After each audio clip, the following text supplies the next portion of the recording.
నేను మీ యాంకర్ నవ్య. భార్యాభర్తల బంధంలో ఎలాంటి మార్పులు వస్తే వాళ్ళ జీవితం అన్యోన్యంగా ఉంటుంది, హ్యాపీగా ఉంటుంది అనే క్వశ్చన్స్ చాలా మందిలో ఉంటాయి కదండి. వాటన్నిటికీ సమాధానం ఈ రోజు నేను మీ అందరికీ చెప్పబోతున్నాను. అది ఎలా ఏంటి అనుకుంటున్నారా? మన తెలుగు రేఖ మ్యారేజ్ బ్యూరో CEO అయిన సాయిబాబా గారిని అడిగి మనం ఈ రోజు ఈ ప్రశ్నలన్నిటికీ కన్నా ఈ ఒక్క ప్రశ్నకి సమాధానం చాలా బాగా దొరుకుతుంది అని నేను అనుకుంటున్నాను. మరి అదే విధంగా నేను ఒక్కదాన్నే వినడం కాదండి, మీరందరూ కూడా వినండి. నమస్కారం సార్. నమస్కారం. పెళ్లి బంధంలో భార్యాభర్తలు ఇద్దరు అన్యోన్యంగా ఉండాలి అనుకున్నా, సంతోషంగా ఉండాలనుకున్నా వాళ్ళలో రావాల్సిన మార్పు ఏంటంటారు? ఇలా వ్యవస్థ ఎట్లా తయారైందంటే భార్యాభర్తలు అన్యోన్యంగా ఉంటారా లేకపోతే విడిపోయి బతుకుతారా అనేది వాళ్ళ ఇష్టం. అంతేగాని ఎప్పుడు న్యూస్ చూసినా ఈ కుక్కర్లో ఉడకబెట్టుడు, లేకుంటే డ్రమ్ముల ఏమంటారు దాన్ని, డ్రమ్ముల ఎత్తేసుడు, లేకపోతే నదిలో దోసేసుడు, లేకపోతే ఇంకేవో ఎఫైర్స్, అంటే భార్య కావచ్చు భర్త కావచ్చు అనవసరమైన ఎఫైర్స్ పెట్టుకొని ఇటు భార్యను భర్త భర్తను భార్య చంపుకోవడం అయితే ఇది మంచి పద్ధతి కాదు. మీకు నచ్చకపోతే మీకు భర్తతో విడాకులు తీసుకొని బతకండి, భార్యతో విడాకులు తీసుకొని బతకండి, అంతే తప్ప చంపాల్సిన అవసరం లేదా? మీరు హ్యూమన్స్ గారా, మనుషులు గారా? మీకు మానవత్వం లేదా? ఎందుకు ఇట్లా ప్రవర్తిస్తున్నారు క్రూరంగా? క్షణికావేశంలో పోయి మీరు ఒక 4 నిమిషాల సుఖం కోసము మీరు ఇట్లాంటి పనులు చేయడం ఎంతవరకు న్యాయం?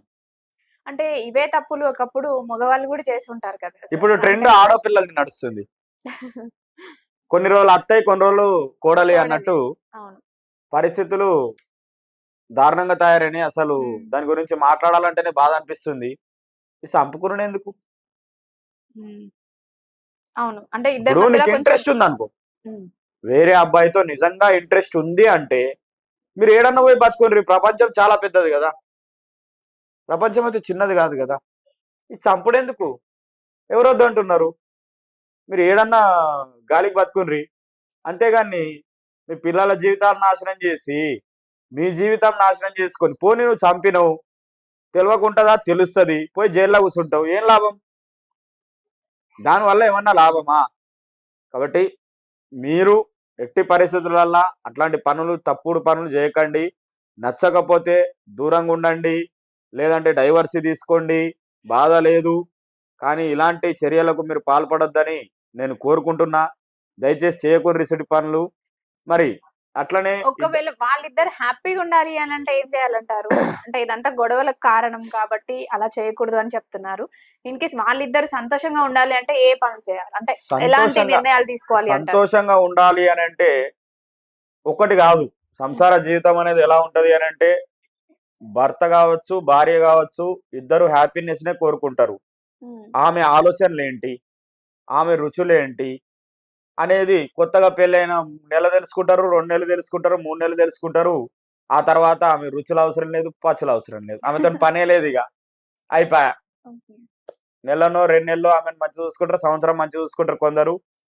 కొందరు అయితే ఒక 1-2 ఇయర్స్. ఇంకా ఆ తర్వాత భార్యను పట్టించుకోవడం చాలా మంది మానేస్తున్నారు.